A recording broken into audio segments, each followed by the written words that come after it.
બધાને આનો પરિચય કરાવો. સાંભળો સાંભળો સાંભળો સાંભળો ભાઈઓ અને બહેનો, રંગી રૂપાળી દીપે કાળી હસ્તી કરતી નખરા, મારું કહ્યું ન માનતી, શ્રીસુવાળી ભાઈ, શ્રીસુવાળી હાથે રંગલી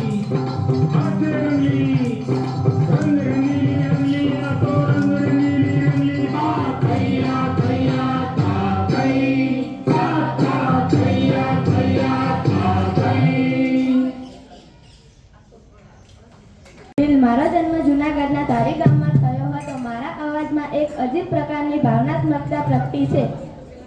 1990માં મને ભારત સરકાર દ્વારા પદ્મશ્રી પુરસ્કાર મળેલો છે. મારા લોકપ્રિય ગીતો જોઈએ તો મારે ટોટલે બેઠો રે મોર ક્યાં બોલે, પાપ તારું પર કાર જાડેજા, કોયલ બેઠી આંબલિયાની ડાળ, એમાંથી હું તમને એક ગીત ગાઈને બતાવીશ.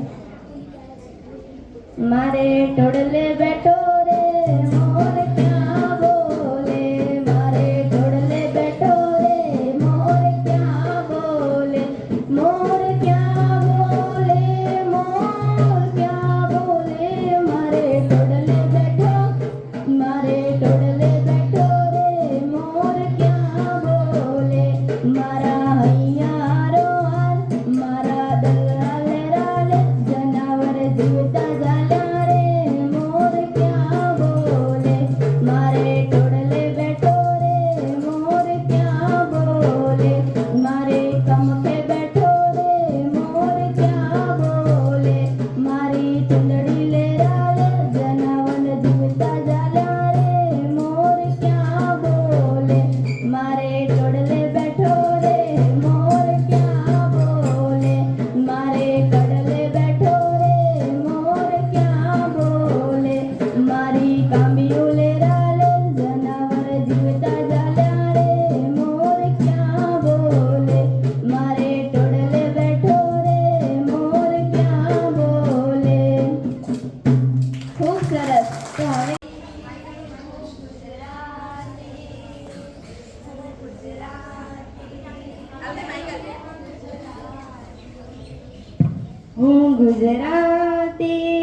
ગુજરાતી.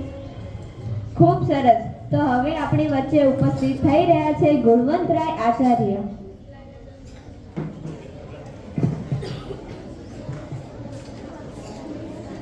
હું ગુણવંતરાય પોપટભાઈ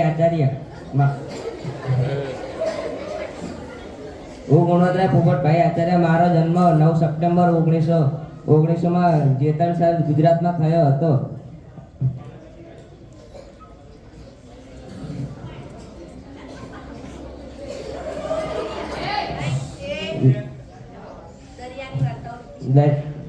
દરિયાની વાર્તામાં આદિકાશમ તારે વીજળી દરિયાઈ કથાનો સમાવેશ થાય છે.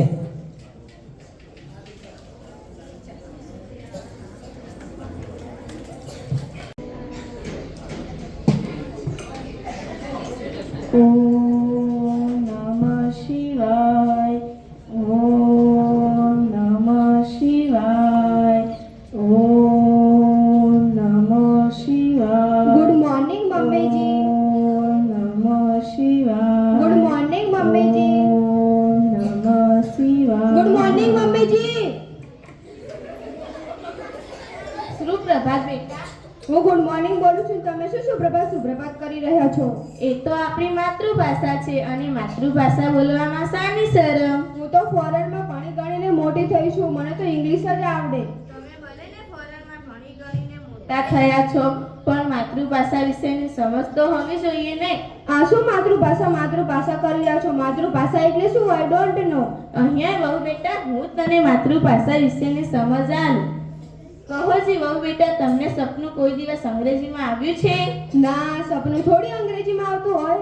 એ તો માતૃભાષા એટલે માતા દ્વારા બોલાતી ભાષા અને માતાના મુખમાંથી શીખવા મળેલી ભાષા એટલે માતૃભાષા. લાગણી, વિચાર અને સંદેશાને લાગતો એ વગેરે બધું માતૃભાષામાં આવે છે. જીવનમાં વિચારોનું આદાન પ્રદાન જરૂરી છે.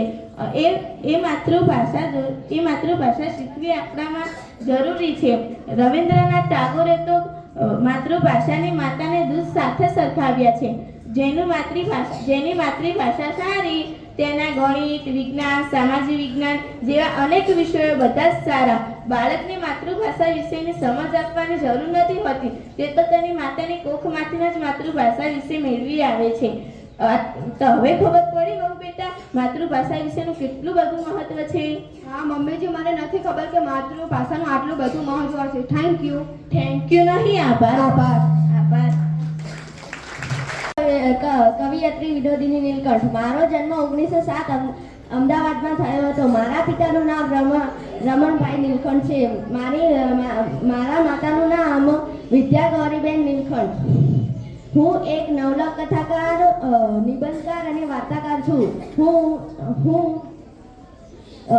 અરસી, કતલીવન અને દિલ દરિયા જેવા કાવ્ય સંગ્રહો, વાર્તા સંગ્રહો અને નિબંધ સંગ્રહોની રચયિત્રી છું. હું અમદાવાદની મહાલક્ષ્મી ટ્રેનિંગ કોલેજમાં અધ્યાપિકા તરીકે સેવા આપેલી છે. ગુજરાતી સાહિત્યમાં રહેલું મારું યોગદાન મને હંમેશા યાદ રહેશે. મારા સાહિત્યમાં સ્વજન અને સંસ્કારનું સુંદર સ્વરૂપ જોવા મળે છે. ધન્યવાદ. ખૂબ સરસ.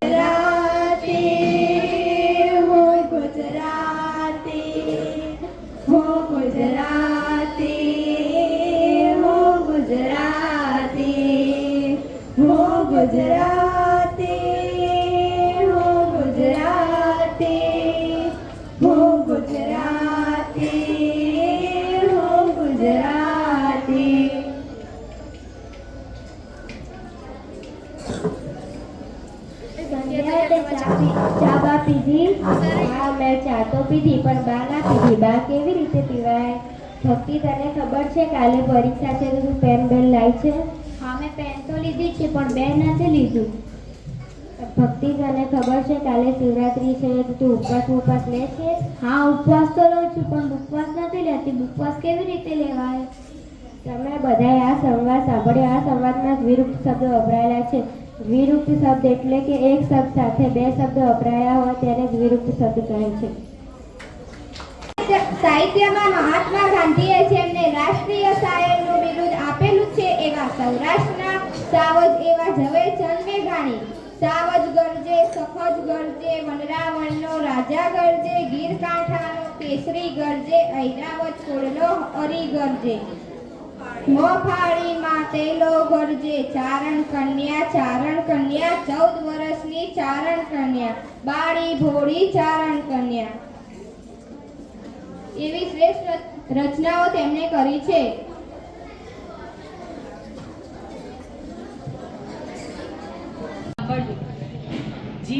વનની ઉપમા અપાય છે. જીવનને વનની ઉપમા અપાય છે તો ભવને ભવાય નહીં. તો શેક્સપિયર જેવા વળી જિંદગીને નાટક કહે છે. પણ પાત્ર ભજવતા માનવી આંટી ઊંટીમાં એવો તો અટવાઈ જાય છે કે ન પૂછો વાત. જંતર મંતરની ભૂલ ભૂલામણીમાં ગોથા ખાયા કરે એટલે સમાજમાં કોઈના ચાળે ચડી જાય. કરવાનું ન કરે ને ન કરવાનું કરે. ક્યારેક ભવાઈના ભવૈયા હાસ્ય કટાક્ષનો આશ્રય લઈને સમાજના દૂષણો સામે લાલ બંદીત રહે. સાચી રાહ ચીંધે અને કડવી દવાને મધમાં ભેળવીને પાઈ દેનાર વૈદ્યનું કામ કરે. સાચી રાહ. આજે ગળોગળ પાસિયતના રંગે રંગાયેલી નવી પેઢીને દિશાહીન બધા જુએ છે. ત્યારે ગુજરાતીની ભાષાનું મહત્વ શું એ બતાવવા કહીએ તો આગળ આવવું જ પડે. તો આવી રહ્યા છે રંગલો ને રંગલી. નર્મદ એક એવા કવિ છે જેમને વીરનું બિરુદ પ્રાપ્ત થયેલું છે. અર્વાચીનોમાં આદ્ય નર્મદ. જે સમયે ભારતની સ્થિતિ ખૂબ ખરાબ હતી ત્યારે નર્મદે એવી ટેક લીધેલી હતી કે જ્યાં સુધી દેશની ઉન્નતિ નહીં થાય, જ્યાં સુધી મારી માતૃભાષાને ગૌરવ નહીં મળે, ત્યાં સુધી હું માથે પાઘડી નહીં બાંધું. અને એવી વિશિષ્ટ ટેક ધારણ કરી ગુજરાતી ભાષાને મહત્વ અપાવવામાં જેમનું અમૂલ્ય યોગદાન રહ્યું છે એવું નર્મદનું જ રચિત એક ગીત છે. જય સોમનાથ જય દ્વારિકેશ જય બોલો વિશ્વના નાથની. જય સોમનાથ જય દ્વારિકેશ જય બોલો વિશ્વના નાથની.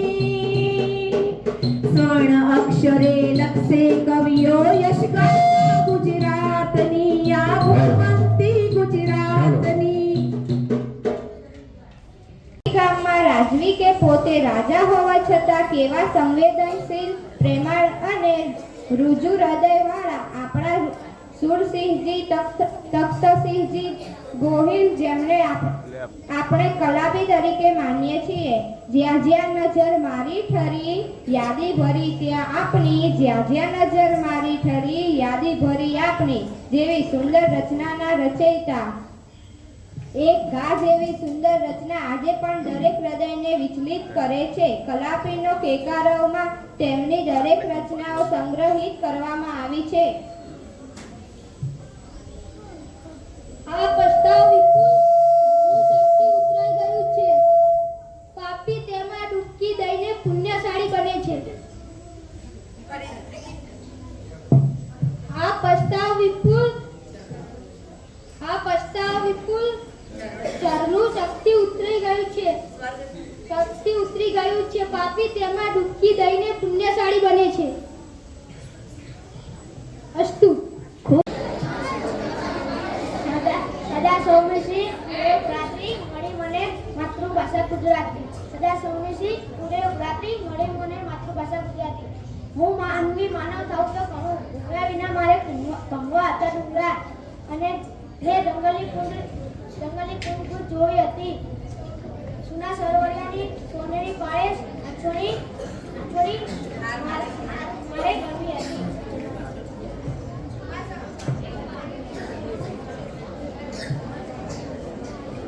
ઉમાશંકર જોશી ગાંધી યુગના બ્રહ્મમુખી પ્રતિભા ધરાવનારા ગુજરાતી કવિતાના પ્રથમ પંક્તિના ચિરંજીવી કવિ અને વિદ્વાન સાહિત્યકાર હતા. તેમના નિશિત કાવ્ય સંગ્રહને જ્ઞાનપીઠ પુરસ્કાર પ્રાપ્ત થયેલ છે.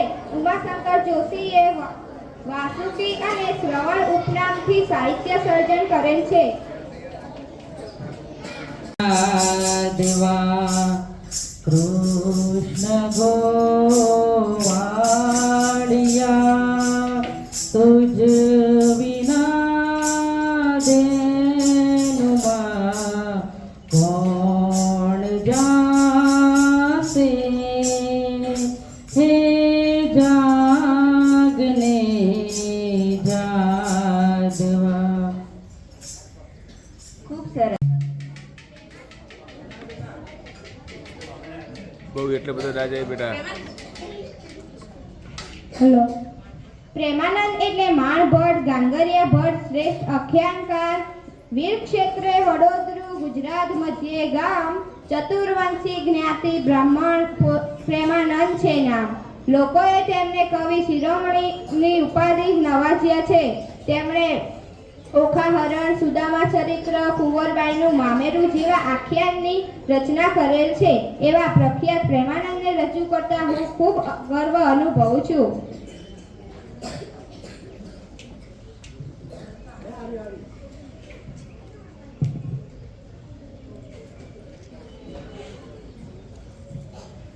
સૂતા સાચ્યા એ અવિનાશ, 8 પતરાણી છે મારે પાસ.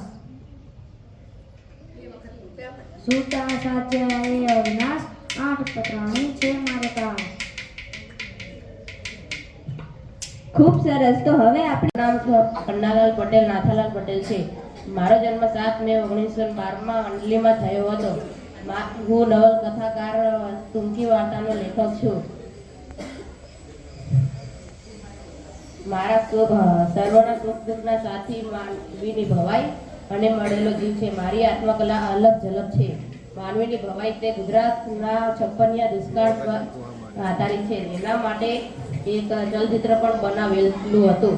એના માટે મને રણજીતરાવ સુવર્ણ પુરસ્કાર પણ મળેલો છે. ખૂબ સરસ. તો હવે આપણી વચ્ચે ઉપસ્થિત થઈ રહ્યા છે કવિ ધૂમકેતુ. હું ગુજરાતનો જાણીતો સંત અને લેખક છું. હા, હું સચ્ચિદાનંદ. હું દંતાલી આશ્રમ નડિયાદ ખાતે રહું છું. મારું સાંસારિક નામ નાનાલાલ મોતીલાલ ત્રિવેદી છે. મારો જન્મ 22 એપ્રિલ 1932ના રોજ થયો હતો. મારી માતૃભાષા ગુજરાતી છે. મને 2 પુરસ્કાર મળેલ છે. એક નર્મદા સુવર્ણચંદ્રક અને બીજો પદ્મભૂષણ. મેં વારાણસી સંસ્કૃત વિશ્વવિદ્યાલયથી વેદાંતાચાર્યની પદવી મેળવી હતી. સ્વામી મુક્તાનંદજી પરમહંસ મારા ગુરુ છે. મારા પુસ્તકો આ મુજબ છે: મારા અનુભવો, વિદેશ યાત્રાના પ્રેરક પ્રસંગો, ભારતીય દર્શનો અને ચાણક્યની રાજનીતિ. મારું સૂત્ર છે કે વીરતા પરનો ધર્મ, અને મારો સંવાદ છે કે મા બાળકને ચાહે તે પ્રકૃતિ છે, પણ બાળક માને ચાહે તે સંસ્કૃતિ છે. અસ્તુ. હવે હું એક ગુજરાતી સાહિત્યકાર છું. મેં નવલકથાઓ, પત્રો અને નાટકો લખ્યા છે. એકબીજાને ગમતા રહીએ આ પુસ્તકે સૌથી વધારે ચાહના પ્રાપ્ત કરી છે. એક જિંદગી, એક જન્મ, એક સંબંધ, એક અસ્તિત્વ, એવું કાંઈ જ નથી. સમગ્ર વિશ્વ છે એ જ અસ્તિત્વ છે. પણ જો આવું નહીં હોય તો બસ આ જ વિચાર આપણને ડરાવે છે. નહીં હોય એની ચિંતા કરવાનું છોડી દઈશું તો છે અને મારતા શીખી જઈશું. ખૂબ સરસ. તો હવે આપણી વચ્ચે ઉપસ્થિત ગુજરાતી ભાષાને ગૌરવ અપાવવામાં જેમનું શ્રેષ્ઠ યોગદાન રહેલું છે એવા વીર નર્મદ એમના વિશે શું કહું?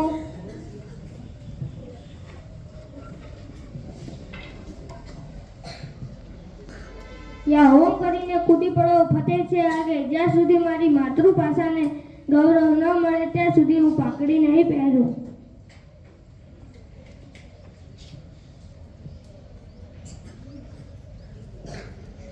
કાલેકર. મારું પૂરું નામ દત્તાત્રેય બાલકૃષ્ણ કાલેકર છે. મારો જન્મ મહારાષ્ટ્રના સતારામાં થયો હતો.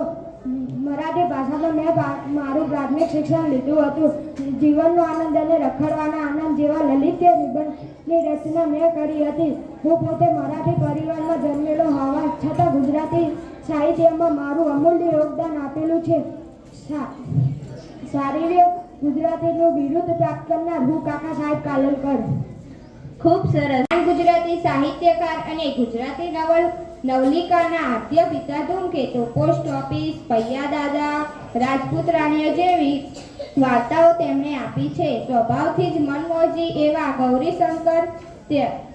ગૌરીશંકરનું બાળપણ ડુંગરાળ, ધરતી, નદીઓ અને વોંકળા વચ્ચે કુદરતના સાનિધ્યમાં વીત્યું હતું. તણખા મંડળ ભાગ 1 અને ભાગ 2 તેમની વિવિધ વાર્તાઓ સંગ્રહિત કરવામાં આવી છે. ખૂબ સરસ. તો હવે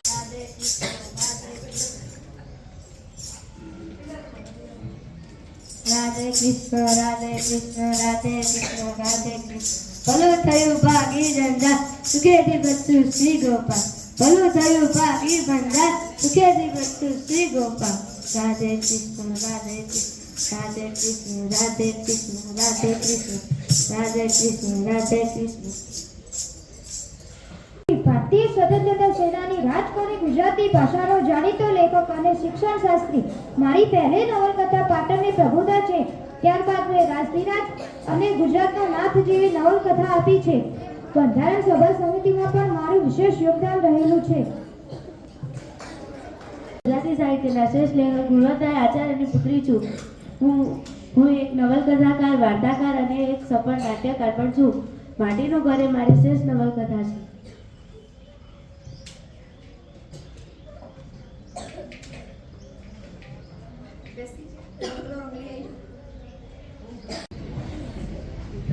સરસ્વતી ચંદ્ર મારું અમર નવલકથા છે. મારા સાહિત્ય યોગદાનના કારણે ગુજરાતી સાહિત્યના યોગદાન સમાન ગણવામાં આવે છે.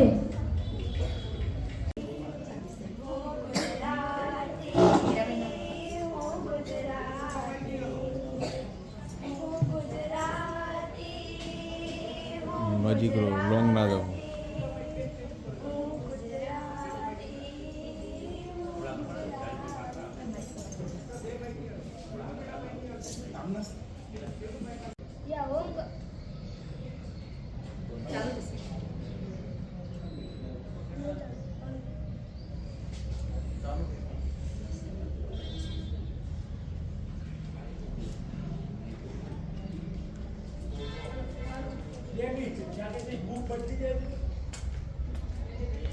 હું વાર્તા લેખિકા, નવલકથાકાર અને અભિનેત્રી છું. ઈસવીસન 1949માં ઓલ ઇન્ડિયા રેડિયોમાં હું જોડાઈ છું. હું આનંદધામ સંસ્થાની પ્રમુખ છું. મારી વાર્તા સંગ્રહ પાંદડે પાંદડે મોતી અને જીવનના અચરિત્ર યુગોનો યુગ ને ગુજરાતી સાહિત્ય પરિષદનો મને પુરસ્કાર મળ્યો છે.